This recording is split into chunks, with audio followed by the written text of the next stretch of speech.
Hello, everyone. This is David R. Vallejo.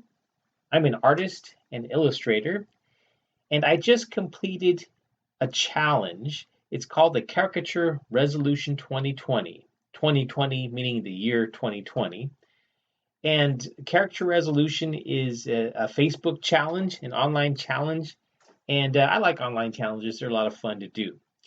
I like this one in particular because caricatures, the process of getting a likeness while exaggerating and stylizing the subject is always a challenge. Secondly, I like the daily routine of completing a drawing. It stretches me creatively, and hopefully, in the long run, it makes me a better artist.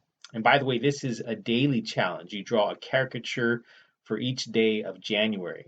And finally, this is something that other artists participate in.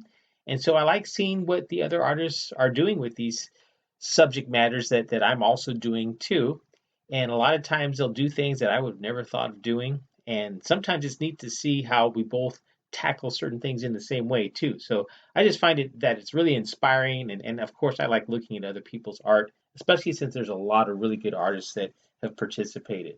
So my mediums of choice, and I chose two. About the first half of the challenge, I chose black color pencil, a Prismacolor brand pencil.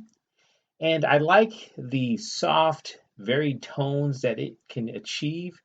And also it gives a really nice line quality, a lot of variety of line weight, and just it's a very sensitive medium. So there's a lot of subtleties with it as well. And so since color pencil is kind of a difficult medium to erase, I mean, you can erase it, but it's a little bit more difficult than regular pencil. It forced me to think a little bit more before making any marks, but not get too bent out of shape with the mistakes that I might have made. And actually, there were plenty of mistakes I made. And so with this medium, I started lightly with gesture lines, and I worked on my tone after that, just gradually adding tone and value to the subject. And then I finished up with line to give a little more to the forms and just a little bit more to the caricature and trying to get a resemblance. Since these drawings were taking a little bit longer than I wanted, I was getting behind on my daily challenge, and I wasn't doing it every day.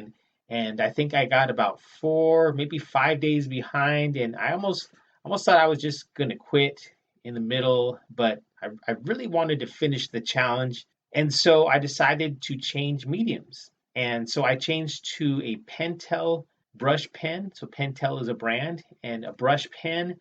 It's a pen that has the ink in the handle, and then the ink goes and flows through the brush. And so the brush pen kind of forced me to do things a little bit differently too, in a way that it forced me to work more quickly and decisively. There's not a whole lot of room for slowly and gradually building things up like you do with a pencil.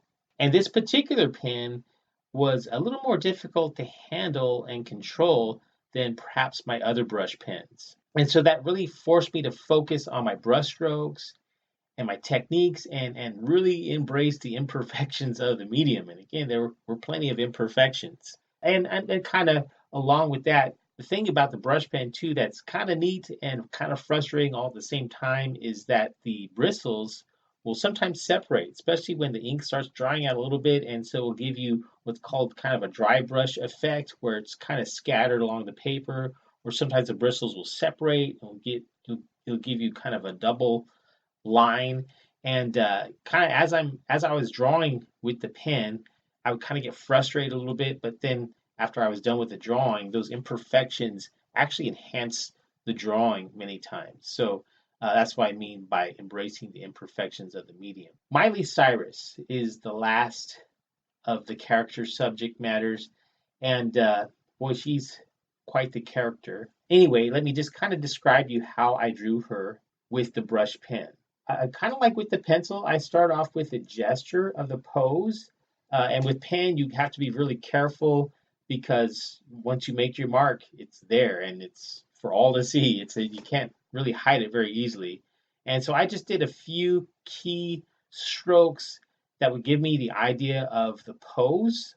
And when I say gesture, when artists say gesture, we talk about the direction of the body or we're kind of trying to capture kind of a sense of movement in the pose of the body. In my mind's eye, I had this pose, and so I just kind of drew it out from imagination. And so that's step one, capture the gesture of the pose. And then step two, use several photo references to give likeness to the gesture. And I know a lot of artists, they will just look at a picture and then exaggerate it. And I think that's fine, but I like to, I don't, for me, I think it's more of a challenge to try to draw the person almost as if I'm looking at them in real life.